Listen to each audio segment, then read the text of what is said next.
Hi everyone, आज का lecture हमारा magnetic effect of electric current से रहेगा। क्वेश्चन में आपके पास गिवन है two identical coils each of radius r and having number of turns n are lying in perpendicular planes such that they have common center. Find the magnetic field at the center of coils if they carry currents I and under the root 3I। ठीक है, आपके पास question में इस तरह से coils दे रखी हैं। ये फर्स्ट कॉइल है जिसमें करंट आई फ्लो कर रहा है, ठीक है। और सेकंड कॉइल है इस तरह से, राइट, और जिसमें करंट रूट 3I फ्लो कर रहा है, ठीक है। दो अपने पास कॉइल्स गिवन है, फर्स्ट कॉइल है और ये आपके पास सेकंड कॉइल है, ठीक है। फर्स्ट कॉइल का प्लेन और जो सेकंड कॉइल का प्लेन है ये आपस में परपेंडिकुलर दे रखे हैं, ठीक है। आपसे पूछा गया है कि जो कॉमन सेंटर है इसमें बी नेट की वैल्यू क्या होगी, यानी कि कॉमन सेंटर पे नेट मैग्नेटिक फील्ड की वैल्यू क्या होगी, ठीक है। तो यहाँ पे हम नेट मैग्नेटिक फील्ड की वैल्यू फाइंड आउट करेंगे। अब क्वेश्चन सॉल्व करने से पहले हम क्वेश्चन में यूज होने वाला फॉर्मूला देख लेते हैं। आपके पास इस तरह से एक मान लीजिए सर्कुलर कॉइल है और इस सर्कुलर कॉइल में करंट आई फ्लो कर रहा है, ठीक है। तो इस सर्कुलर कॉइल की वजह से सेंटर पर मैग्नेटिक फील्ड की वैल्यू होती है mu naught I divided by 2r के इक्वल। r है इस कॉइल का रेडियस, ठीक है। आपके पास इस तरह से कॉइल है जिसमें करंट आई फ्लो कर रहा है, तो इस करंट कैरिंग कॉइल की वजह से सेंटर पर मैग्नेटिक फील्ड की वैल्यू आप इस तरह से निकाल सकते हो, ठीक है। अगर आपके पास n नंबर ऑफ टर्न्स है, नंबर ऑफ टर्न्स अगर आपके पास n है तो आप यहाँ पे n से मल्टीप्लाई करके सेंटर पर टोटल मैग्नेटिक फील्ड इंडक्शन की वैल्यू फाइंड आउट कर सकते हो, ठीक है। अब देखो बच्चे, इस पॉइंट पे डायरेक्शन क्या होगी, जो मैग्नेटिक फील्ड लाइंस होंगी, मैग्नेटिक फील्ड लाइंस की डायरेक्शन सेंटर पर क्या रहेगी। यहाँ पे मैग्नेटिक फील्ड लाइंस की डायरेक्शन निकालने के लिए हम अपने राइट हैंड का यूज करेंगे, ठीक है। यहाँ पे जिस डायरेक्शन में करंट फ्लो कर रही है उस तरफ आपने अपने फिंगर्स को कर्ल करना है, ठीक है। एंटी क्लॉकवाइज डायरेक्शन में करंट फ्लो कर रही है, यानी कि आपने अपने फिंगर्स को एंटी क्लॉकवाइज डायरेक्शन में कर्ल करना है, ठीक है। और जो थंब होगा, थंब पॉइंट करेगा मैग्नेटिक फील्ड की डायरेक्शन को, ठीक है।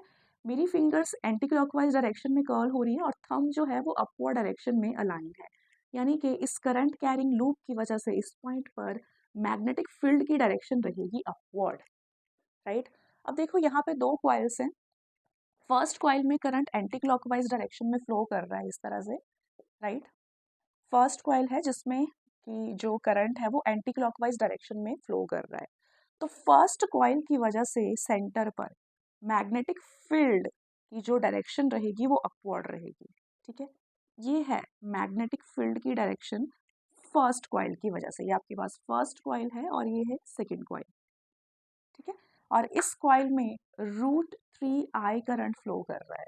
और मैंने अभी अभी आपको बताया कि मैग्नेटिक फील्ड का फॉर्मूला हम ये यूज करेंगे मैग्नेटिक फील्ड निकालने के लिए सेंटर पे, ठीक है। तो बी वन होगा म्यू नॉट एन आई, ओके, करंट इसमें है डिवाइडेड बाय 2r, ठीक है। तो इस केस में करंट आपके पास रूट 3I के इक्वल दे रखा है, तो B1 आ जाएगा mu naught N into root 3I divided by 2r के इक्वल, ठीक है। तो हमने B1 की वैल्यू निकाल दी है, राइट। तो अब देखो बच्चे, फर्स्ट कॉइल की वजह से हमने सेंटर पर मैग्नेटिक फील्ड की वैल्यू निकाल दी। अब आते हैं सेकंड कॉइल पे, ठीक है। सेकंड कॉइल में करंट इस तरह से फ्लो कर रहा है, राइट। अब इस सेकंड कॉइल की वजह से सेंटर पर मैग्नेटिक फील्ड की वैल्यू रहेगी इस तरफ, ठीक है। मैंने आपको बताया था कि जिस तरफ करंट फ्लो करे उस तरफ आपने अपने फिंगर्स को कर्ल करना है और थंब इंडिकेट करेगा मैग्नेटिक फील्ड की डायरेक्शन को, ठीक है। तो थंब की अलाइनमेंट मेरी इस तरफ है, यानी कि इस पॉइंट पर मैग्नेटिक फील्ड रहेगी इस डायरेक्शन में, ठीक है। तो इस सेकंड कॉइल की वजह से इस पॉइंट पर मैग्नेटिक फील्ड इस तरफ पॉइंटेड होगी, ठीक है। तो ये होगा B2 की वैल्यू, राइट। और दूसरी इस कॉइल की वजह से इस पॉइंट पर मैग्नेटिक फील्ड अपवर्ड डायरेक्शन में होगी और ये है B1 की वैल्यू, ठीक है। अब सेकंड कॉइल में करंट I के इक्वल फ्लो कर रही है, राइट। तो B2 अगेन हम इस फॉर्मूले का यूज़ करेंगे, N mu naught I divided by 2r। ये फॉर्मूला होता है किसी कॉइल की वजह से अगर आपने सेंटर पे मैग्नेटिक फील्ड की वैल्यू निकालनी है। तो इस केस में करंट आई है, तो इस सेकंड कॉइल की वजह से सेंटर पर मैग्नेटिक फील्ड की वैल्यू रहेगी B2 के equal, N mu naught I divided by 2r के इक्वल। ठीक है, तो देखो बेटा, हमने दोनों कॉइल्स की वजह से सेंटर पर मैग्नेटिक फील्ड्स की वैल्यू निकाल दी है, जो कि B1 और B2 के इक्वल आ रही है। ठीक है, B2 की डायरेक्शन इस तरफ है, जबकि B1 की डायरेक्शन इस तरफ है। ठीक है, अब देखो B2 और B1 हमने नेट मैग्नेटिक फील्ड इंडक्शन की वैल्यू निकालनी है, यानी कि सेंटर पर नेट मैग्नेटिक फील्ड इंडक्शन की वैल्यू हमने फाइंड आउट करनी है। ठीक है, अब B2 and B1 vector quantities हैं और इन दोनों के बीच में एंगल 90 डिग्री के इक्वल दे रखा है, क्योंकि दोनों जो आपके पास रिंग्स हैं वो एक दूसरे से परपेंडिकुलरली प्लेस्ड हैं, यानी कि इनकी वजह से जो मैग्नेटिक फील्ड का इंडक्शन होगा वो भी परपेंडिकुलर रहेगा। ठीक है, तो यहाँ पे बी नेट हम निकाल सकते हैं वेक्टर लॉज की हेल्प से। ठीक है, क्योंकि ये दोनों वेक्टर क्वांटिटीज हैं, तो वेक्टर क्वांटिटीज को हम वेक्टर लॉज के अकॉर्डिंग ही ऐड या फिर सब्ट्रैक्ट कर सकते हैं। राइट, देखो बेटा, अगर आपके पास दो वेक्टर्स हैं, ये फर्स्ट वेक्टर है और ये मान लीजिए सेकंड वेक्टर है, और दोनों के बीच में एंगल है 90 डिग्री के इक्वल, तो इन दोनों वेक्टर्स का जो रिजल्टेंट होगा वो रहेगा a square plus B square plus 2ab into cos five के इक्वल। अब यहाँ पे एंगल आपके पास 90 डिग्री के इक्वल है, तो ये बन जाएगा कॉस 90 एंड कॉस 90 इज 0। तो रिजल्टेंट आपके पास आएगा square root of A square plus B square के इक्वल। राइट, तो अपने हमें बी नेट निकालना है। राइट, नेट मैग्नेटिक फील्ड हमें सेंटर पर निकालनी है, तो ये होगा square root of B2 square plus B1 square.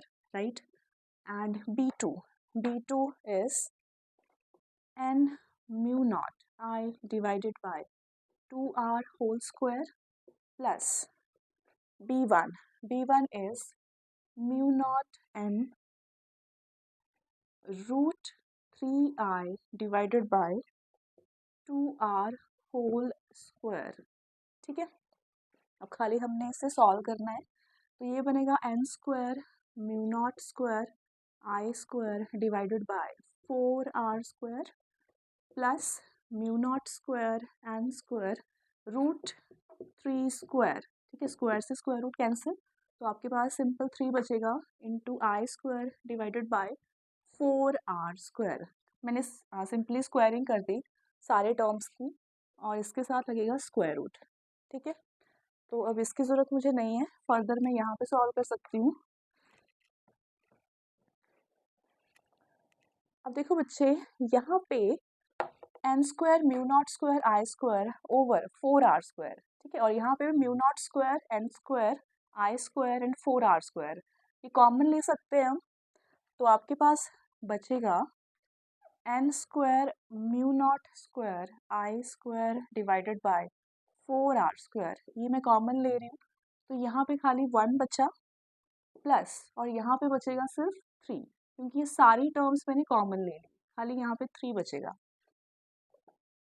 Right, और ये बना square root of n square mu naught square I square divided by 4r square 3 प्लस 1 दैट इज 4, 4 से 4 हो गया कैंसिल, और आपके पास बचा